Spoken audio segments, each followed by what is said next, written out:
जय भोलेनाथ। श्रावण मास महात्म्य 13वां अध्याय। दुर्वा गणपति व्रत विधान। सनत कुमार बोले, हे भगवान, किस व्रत के द्वारा अतुलनीय सौभाग्य प्राप्त होता है और मनुष्य पुत्र पौत्र धन ऐश्वर्य तथा सुख प्राप्त करता है? हे महादेव, व्रतों में उत्तम उस व्रत को आप मुझे बताएं। ईश्वर बोले, हे सनत कुमार, तीनों लोकों में विख्यात दुर्गा गणपति व्रत है। सर्वप्रथम भगवती पार्वती ने श्रद्धा के साथ इस व्रत को किया था।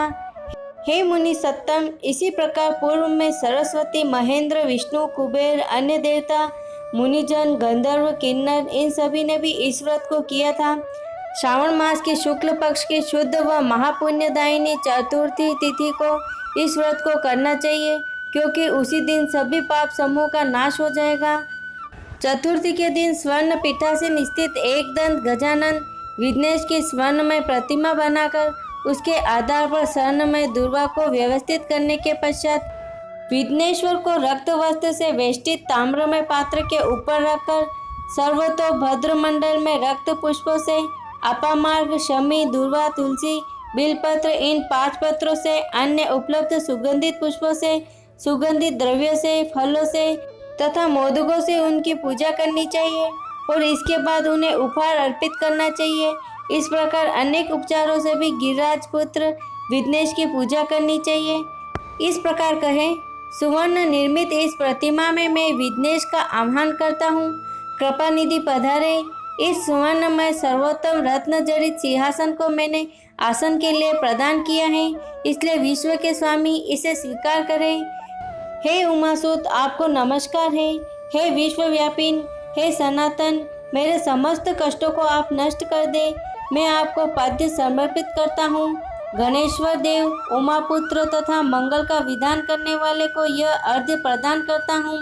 हे भगवान, आप मेरे इस अर्घ्य को स्वीकार करें। विनायक, शूर तथा वर प्रदान करने वाले को नमस्कार है, नमस्कार है। मैं आपको यह अर्घ्य समर्पित करता हूँ, इसे ग्रहण करें। मैंने गंगा आदि सभी तीर्थों से प्रार्थना पूर्वक यह जल प्राप्त किया है। हे शूरपुंगव, आपके स्नान के लिए मेरे द्वारा प्रदत्त इस जल को स्वीकार कीजिए। सिंदूर से विचित्र तथा कुमकुम से रंगा हुआ यह वस्त्र युग्म आपको दिया गया है, आप इसे ग्रहण करें। लंबोदर तथा सभी विघ्नों का नाश करने वाले देवता को नमस्कार है। उमा के शरीर के मल से अभिभूत हे गणेश जी, आप इस चंदन को स्वीकार करें। हे सुरश्रेष्ठ, मैंने भक्ति के साथ आपको रक्त चंदन से मिश्रित अक्षत अर्पण किया है। हे सुरसत्तम, आप इसे स्वीकार करें। मैं चंपा के पुष्पों, केतकी के पत्रों तथा जपा कुसुम के पुष्पों से गौरी पुत्र की पूजा करता हूँ। आप मेरे ऊपर प्रसन्न हो। सभी लोगों पर अनुग्रह करने तथा दानवों का वध करने के लिए स्कंद गुरु के रूप में अवतार ग्रहण करने वाले, आप प्रसन्नता पूर्वक यह धूप लीजिए। परम ज्योति प्रकाशित करने वाले तथा सभी सिद्धियों को देने वाले आप महादेव पुत्र को मैं दीप अर्पण करता हूँ, आपको नमस्कार है। इसके बाद गणानात्वा इस मंत्र से मोदक, 4 प्रकार के अन्न, पायस तथा लड्डू का नैवेद्य अर्पण करें।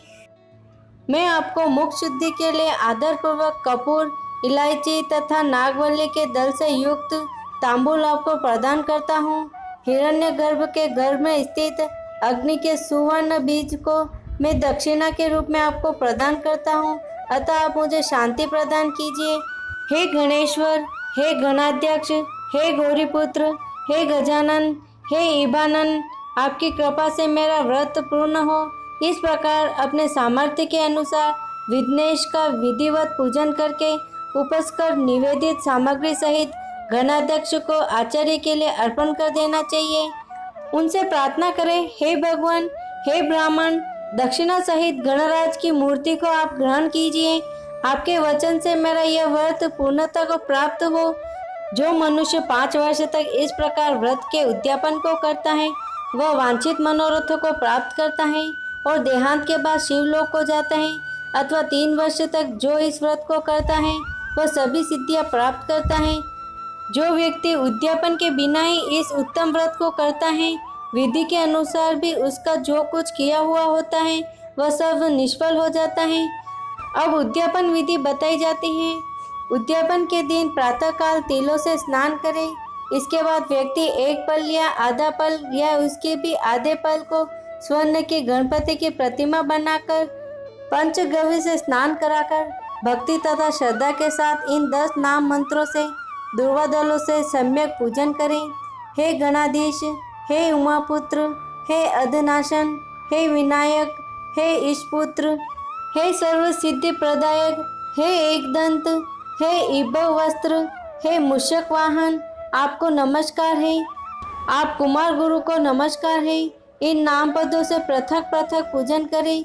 पहले दिन अधिवासन करके प्रातःकाल ग्रह होम करके दुर्वादलों तथा मोदकों से होम करना चाहिए।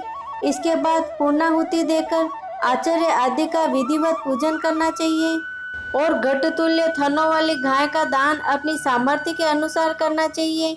हे वत्स, इस प्रकार व्रत करने पर मनुष्य सभी मनोरथों को प्राप्त कर लेता है। हे सनत कुमार, अपने प्रिय पुत्र गणेश के व्रत करने से संतुष्ट होकर मैं उस मनुष्य को पृथ्वी पर सभी सुख प्रदान करके अंत में उसे सद्गति देता हूँ। जैसे दुर्वा अपनी शाखा प्रशाखाओं के द्वारा वृद्धि को प्राप्त होती है, उसी प्रकार उस मनुष्य के पुत्र पौत्र आदि संतति निरंतर बढ़ती रहती है।